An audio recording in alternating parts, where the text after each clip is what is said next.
का टूटा फूटा है, तो कुछ नहीं था। फिर अगले दिन सुबह मैं खुद गया, वहाँ जो गार्ड थे उनसे पूछा, तो उन्होंने कहा कि सर हम लोग तो सर शाम को आते हैं, 2 बजे बाद हम लोग का होता है, सुबह क्या हुआ सर मुझे मालूम नहीं। हमने कहा अच्छा ठीक है। फिर बाद में फिर मैंने शाम को जो है फिर सुबह के समय जो है दोपहर के समय जो कुछ लोगों को भेजा कि जा पता करके आओ, तो उन्होंने डॉक्टर का सब वीडियो बनाया, सब कुछ क्या सर यहाँ कुछ नहीं हुआ। तो दरअसल जब मैंने पेपर पढ़ा तो उसमें लिखा कि शाम को 5:15 पे, और मैं जिन गार्डों से बात कर रहा था उनकी ड्यूटी शामी को होती है। अच्छा। और उन्होंने स्पष्ट रूप से कहा कि सर ऐसा कुछ नहीं हुआ। तब हम लोगों ने सारे के सारे न्यूज़पेपर को कहा कि इस बात को आप लोग खंडन कीजिए, और पुलिस प्रशासन का इस बात का हम लोग विरोध करते हैं कि हम लोग के सत्याग्रह को कमजोर करने के लिए हम लोग पे झूठा आरोप लगाया गया, जिसके हम लोग के पास वीडियो और तथ्य प्रमाण उपलब्ध है। तो तुरंत जिला प्रशासन ने उस जो है चिट्ठी को हटा लिया।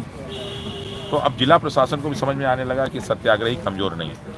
इसके साथ साथ आप देखेंगे कि नॉर्मली यहाँ पे जो इंटरव्यू होता है बच्चे सब अपना देते रहते हैं। बिल्कुल बिल्कुल। और आप चुपचाप बैठे रहते हैं? मैं चुपचाप बैठ के देखता रहता हूँ। मैं तब देखता हूँ जब सिचुएशंस खराब होती है या कोई बड़ा व्यक्ति आ जाता है तो जिनको ये संभाल नहीं पाते, तब मैं बैठता हूँ। क्योंकि कई बार इतने बड़े बड़े प्रभावशाली व्यक्ति आते हैं कि उनको देख के बच्चे डर जाते हैं कि वो हम लोग के आंदोलन को हाईजेक तो नहीं कर लेगा। हमने कहा जब तक हम बैठे हैं तुम लोग आंदोलन हाईजेक नहीं होने वाला। लोग आएंगे जाएंगे अलग चीज़ है, क्योंकि इस आंदोलन के लिए, सत्याग्रह के लिए आपको पावरफुल होना जरूरी नहीं है, आपको त्यागी होना जरूरी है। अगर आप त्याग कर रहे हैं तो त्याग से बड़ी कोई शक्ति नहीं होती।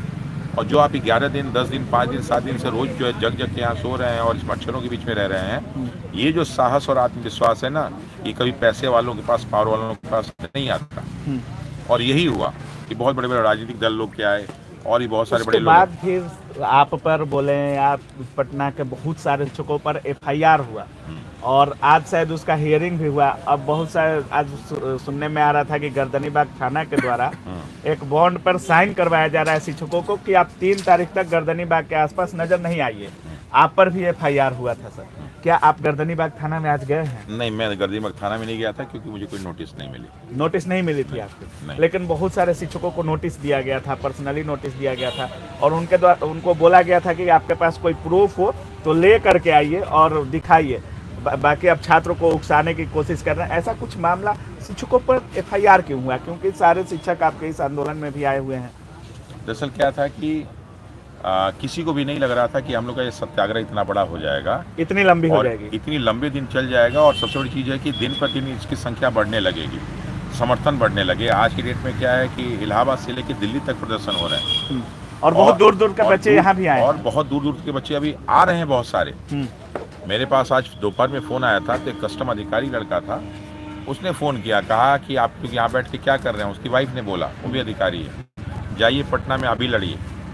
तो ऐसे बहुत सारे स्टेटमेंट। फिर अभी जो है बहुत सारे BPSC के अधिकारियों का मेरे पास कॉल आया, सर आप हम लोग की लड़ाई लड़ रहे हैं, सर बताइए हम क्या करें। और कम से कम कहे कि सर हमारे 100 BPSC के हम लोग सर अधिकारी ऐसे हैं जो आपको हर तरह से सहयोग करने के लिए तैयार है। BPSC अधिकारी? BPSC के अधिकारियों की बात कर जो अभी ऑन ड्यूटी हैं, जो ड्यूटी कर रहे हैं। क्या सर हम लोग आ नहीं सकते, लेकिन आप जो भी सर बोले हम सहायता कर देंगे। तो हम कहे बाबू तुम लोग को बस बोलना ही हम लोग का सहायता, हमें यहाँ किसी चीज़ की जरूरत नहीं पड़ती ना, हम लोग किसी से कोई फंड लेते हैं। जो भी रुपया पैसा जो भी आता है, जो भी हम लोग होता है, हम लोग मांग लेते हैं, चला आता है। अब देखिए अभी लगभग रात की कितने बज गए हैं, 9:30। अभी कोई खाना नहीं खाया है, लेकिन किसी को भूख भी नहीं लगी। हम लोग रिक्वेस्ट किए हैं, भूख नहीं लगी। 10 दिन में सब लोग एकदम आदत में आ गए, हैबिट हो गया है। अच्छा, उसके बाद क्या है कि बच्चे निकलते हैं, पुलिस वालों से मुलाकात होती है, कोई गुस्सा नहीं करता है, सारे के सारे लोग मुस्कुरा के उसको जवाब देते हैं। पुलिस वालों का भी सपोर्ट है सर? हाँ, पुलिस वालों को पूरा सपोर्ट है। हाँ, आज पढ़ लिया, इसको पढ़ लिया। ये तो लिख रहा है सर, किसी भी सूरत में पूरी परीक्षा की पुनर्परीक्षा नहीं ली जाएगी। उसमें एक लाइन और लिखा है उसमें, ये लाइन लिखा है कि बहुत सारे जिलों से अभी हमको जो है किसी प्रकार का जो है सूचना प्राप्त नहीं हुआ है। अगर हो सकता है कि सूचना प्राप्त हो जाए तो कैंसिल भी कर दें। सुबह न्यूज़पेपर में भी था सर, सुबह के न्यूज़पेपर में भी था सर कि अब एग्जाम कैंसिल नहीं होने वाला है। भाई वो तो अपनी बात कहेंगे ही ना सर, उसमें एक लेकिन भी है, लेकिन हो सकता है, लेकिन हो सकता है। तो जैसे क्या है कि हम लोग वकील आदमी है ना, बाल की खाल निकालते हैं, तो हम लोग एक एक अक्षर को जो है ध्यान से पढ़ते हैं। सर एक बार पढ़ के थोड़ा सा इसको बता दीजिए व्यूअरों को। दरअसल मैंने क्या किया, इसको पढ़ लिया, थोड़ा सा पढ़ लीजिए सर एक बार फिर। मैंने इसमें कहा लेकिन पर से समझा दीजिए, थोड़ा समझा दीजिए छात्रों को ये नोटिस आज क्या दिया गया, और खास करके कुछ चैनलों के बारे में भी लिखा गया है, तो क्या कुछ कहिएगा इस पर, उसको थोड़ा पढ़ करके समझा दीजिए सर छात्रों को। अच्छा, बता देता हूँ। इसमें जो मेन